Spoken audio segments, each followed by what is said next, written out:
Everyone, it's Teresa from Slow Paths Wellness. Today I want to talk a little bit about emotional equilibrium and about what to do when there's troubled times that make it very difficult to stay in emotional equilibrium.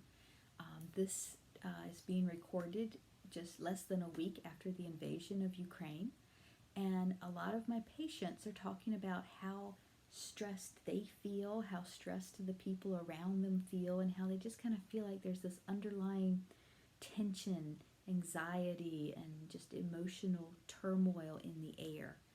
And that makes a lot of sense because what's happened, there are people who are hurting.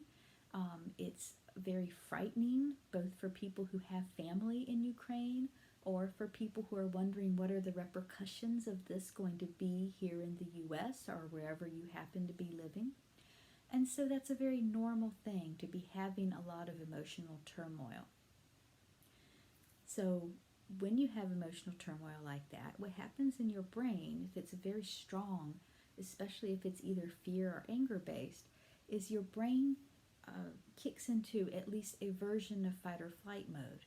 Fight or flight, if you'll remember, is the sympathetic nervous system. That's what happens when your nervous system feels there's a very strong risk somewhere.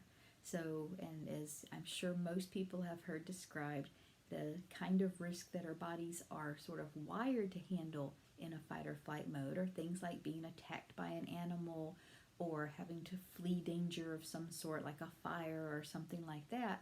And some examples of that in the modern age would be if you touch something hot and before your brain even realizes, oh, hey, I touched something hot, your hand's already come back. Or if you, for many people, they say that it's instinctive, but I think if you're a herpetologist, you probably can get past it. But if you see a snake, that sometimes even before your brain registers, oh, that squiggly thing's probably a snake, you've already jumped out of the way. And those are things that are deeply wired in us to try to avoid risk. Now, when the risk is a 5-second issue, like touching something hot, or even maybe a week-long issue where having to handle something that's a big deal, that's an emergency, but it's self-limiting. You're not there for weeks or months or years. Our bodies work really well at that. The adrenaline pumps, all kinds of things happen to change the way that your body chemistry works and your body processes work, so that you're able to put all of your energy into dealing with stress. The problem is when that stress is a lot of it something that is more in your mind as far as what could happen, not that the dangers aren't real, but that a lot of the stress are things that are more anticipating problems in the future or something that you can't really do anything about. You're just sort of stuck with it, enduring it. It's very, very hard on our systems. And that's what a lot of people are feeling right now. They're feeling very anxious, they're feeling very upset, they're feeling very hurt. Some of it is they're feeling the pain of empathy for someone else who's suffering. And those are all very hard things for our bodies to process. And while I know that it's a kind-hearted thing to be feeling for someone else's suffering, it also has some problems as far as how you live your day-to-day life. Not only does a stress response affect your immune system poorly, make you less able to fight disease, it also makes you more likely to have inflammation, which can cause problems in your cardiac problems, can also cause depression, it can cause pain issues. A lot of people feel it can cause cancer in the long-term use. It can aggravate problems like arthritis, and has a lot of long-term health problems, cause stomach upset, IBS, those kinds of things. It also affects the way you think. When you're dealing with a fight or flight issue, with something that has a very strong reaction in your nervous system, either emotional or fear, or just a lot of tension where your body's really going, something's wrong, something's wrong, something's wrong. Your brain, the part of your brain that handles logic, is shut down a little bit. Your nervous system will not accept the same number of impulses of information from that part of your brain. It's listening a lot more to the little lizard brain that's back here in the back, and the limbic system, which is kind of in the middle. Those are the two that they're not as logic-based, they're much more instinct-based. And when you feel stressed, your body sets it up so it can only absorb information primarily from those two systems. So what happens when you have that is your body is you start looking for risks. So you end up looking what's wrong rather than looking at what's right. And you also tend to have things getting oversimplified. So your brain starts looking at things as an either or instead of A, B, C, D, E, F, G as choices. You have A and B, and so you pick one. It also tends to look at things such as what is safe for you and what's not safe for you, which causes a lot of the idea of someone is either for you or they're against you. So a lot of times if you have, that's a lot of the internet things where people have opinions and then the things get so just really mean really fast over a difference in opinion because someone's fight or flight has been reacted in some way, and suddenly anybody that doesn't like French fries is, the enemy. And of course, with more serious issues, it's even more the case. So what I would like to suggest in the middle of this turmoil, or back when we had coronavirus as a much bigger threat than it thankfully is today, it seems like hopefully, at least here in the U.S., that maybe it's finally settling down and may become less of an issue very shortly, or the next thing coming up on the horizon, because there's always something. What I'd like to suggest is that you use your logic center, you use your empathy, you use your heart. You decide what you can do. Is there a charity that's going to be helping either refugees from Ukraine or helping people there in some way?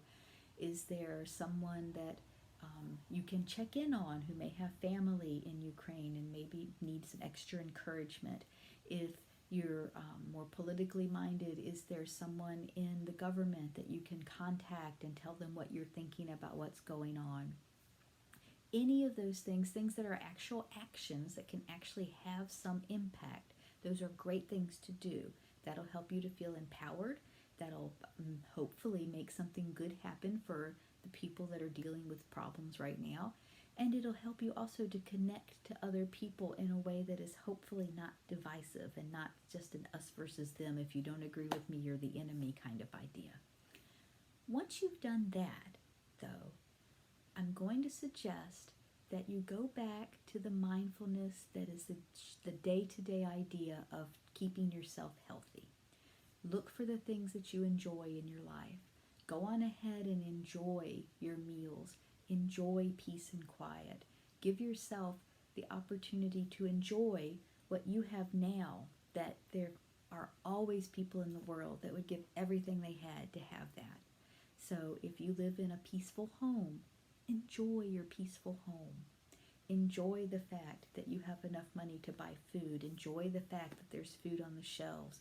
Enjoy the fact that your dog does something funny in the morning. Enjoy the fact that the sunrise was pretty and blue and purple. The things that happen in your body when you enjoy the things that are rich and bring you joy or bring you wonder or a sense of awe, it helps your body and mind use more of the top part, more of the logical part of your brain, and have the emotions flavor that instead of the emotions kind of taking over the brain train and driving it themselves. And when you're doing that, it also calms you.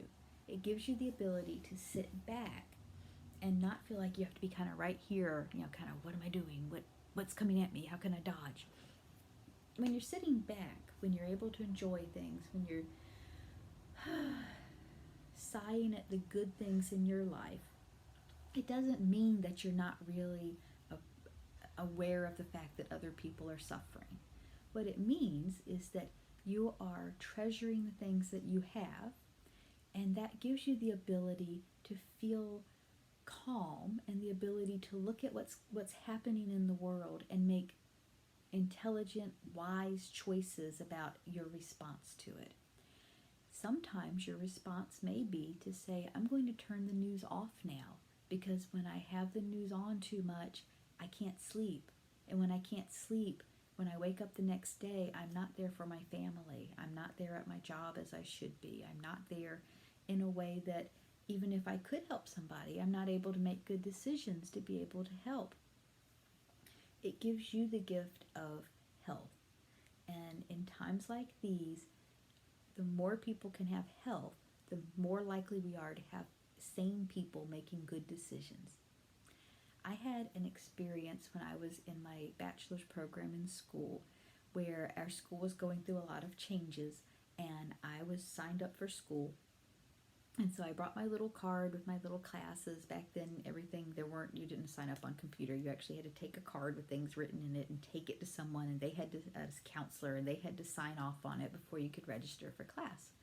So I was taking an ambitious caseload, and I took it up to my counselor, and he looked at it and he said, Teresa, this is a really hard time right now. There's a lot of stuff going on with the school, and it was good stuff, but it was, things were building. But there's going to be a lot of chaos. And I just really feel like we need a lot of people at the school who are able to be there for each other. And I'd like for you to take a day. I'd like for you to think about what the classes you have here, and I'd like you to consider taking a slightly smaller caseload, because I think this will be very stressful for you, especially in a stressful situation. And I think we just really need calm heads. And I would like for you to be one of those calm heads. I took his advice. I cut my course load down, and it was very helpful for me. It was very helpful for the people around me. I was able to be there more for them. And it was a lesson, too, that I've carried with me from then on. If you're going to be in a stressful situation, and for most of us in the world right now, being alive is a stressful situation to some extent. Their shelves are empty here. People are sick, some. All of the problems that were here before coronavirus, before all of the economic and political and international problems got to the level they are now, we're still here. People still have money problems. People still have health problems.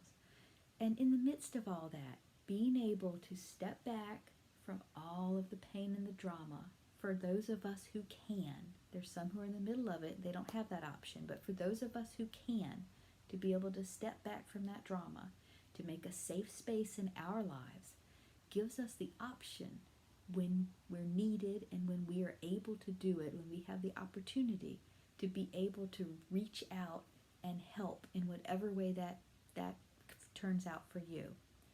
So today, please give yourself the gift of taking time to savor the good things you have, of doing the things that you can do to help you live the values that you hold dear, especially as it relates to being around other people and serving other people. And try not to jump into the extreme emotion and extreme drama and extreme fear and anxiety that's out there and very easy to find. Just flip on the TV news, flip on Facebook, listen to the radio station, listen to TV. Choose not to do that. Choose to be a haven. Choose to be a place where you can be available to people, where if you're talking one-on-one to somebody and you can hold space for them in their emotional time, that's very different from getting emotionally worked up over something with someone you don't know, that you can't connect with, that you can't help. So that's sort of a long-winded way of saying be mindful and be calm and have compassion on yourself, because as you have compassion on yourself, it becomes easier to have compassion on other people. So I wish you a very peaceful, mindful Monday today, and I hope that you have a good week.